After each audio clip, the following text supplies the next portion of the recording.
I am Evelyn Zumaya, the author of Affairs Valentino. Throughout the years since I spoke at the Convegno Valentino in Turin in 2009, malicious comments have been made by a Valentino porn fiction writer claiming that after my speech, I was removed from the dais and angry audience members booed and hissed as I was told to leave the conference.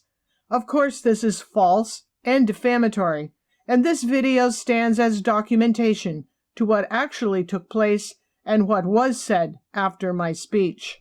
Remarks were first made by Professor Pepino Ortoleva, full professor in the Department of Humanities at the University of Turin.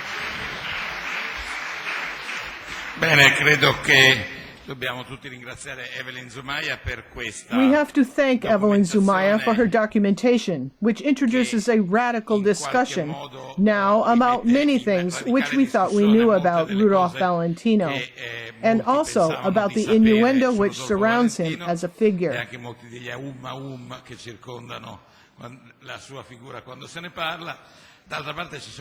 There are also some other disturbing things which emerged, such as his consumption of some $11,000 of alcoholic beverages, purchased in such a short time frame. This is disconcerting.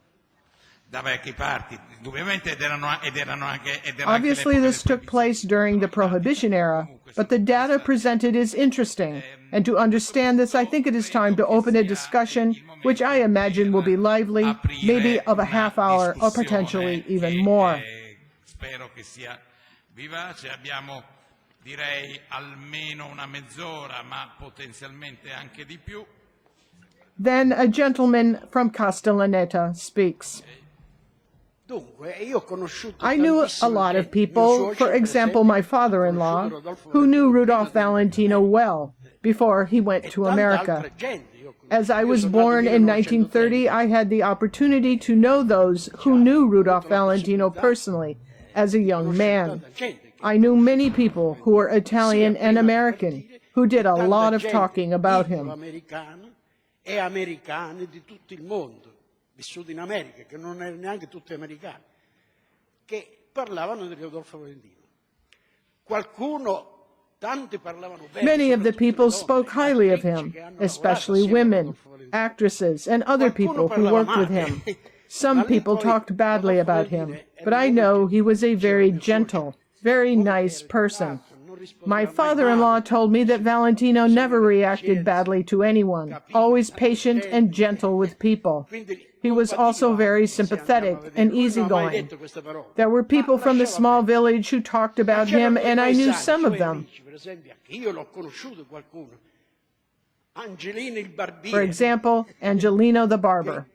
When someone was speaking badly about Rudolph Valentino to Angelino, he said, quote, "You are being a flycatcher by trade." This means a gullible person who believes everything they hear and walks around with an open mouth letting the flies or lies fly in. Angelino would say to pay attention, because if you swallow too many flies, you can choke on them. Your risk is to die drowning in the lies being told about Rudolph Valentino.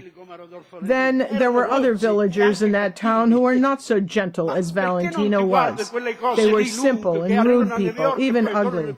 These men had horns on their heads so long they could reach all the way to New York and back, and then make them blind. I say they had long horns because Valentino made them all cornuti. This means they had unfaithful wives. I heard all of this discussion while I was a young teenager, a lot of times. Once a Greek actress arrived with a lady from Avellino who knew Valentino. And the actress said, "Don't believe these stories about Valentino. These are being said by envious people in their never-ending envy who are just jealous and the husbands of unfaithful wives who now want revenge. Revenge because Rudolph Valentino made many men in the small town cornuti, husbands of unfaithful wives. There was a great deal of envy, and the men were offended because their women were going with Valentino with great pleasure. Queste donne andavano volontariamente a abbracciare Rodolfo Valentino, senza che nessuno glielo diceva, ma basta conoscere che poi... It was just enough to know him for the woman to pursue him. I heard all this from many people, and especially women.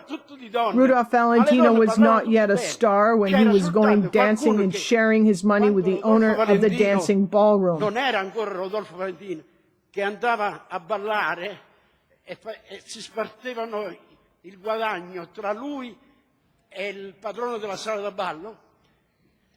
Ha conosciuto delle donne importanti che prima se l'ha He fatto knew con la important madre, women poi con through this con la ballroom. figlia, In poi one family, il first he figlio had si è an affair sposato with the con la mother, moglie del figlio. then with the daughter, Quelle and parlava then the male, no, che daughter-in-law. parlava male. There was a Perché era lot of venuto bad di mouthing quattro Valentino, and it was logical. quattro The woman's generazioni. husband spoke Ecco. so badly about him La ringrazio, because la he then ringrazio was molto. known in the Quei town as the gregori most ci sono cornuto of all the men because of having 4 generations of unfaithful women.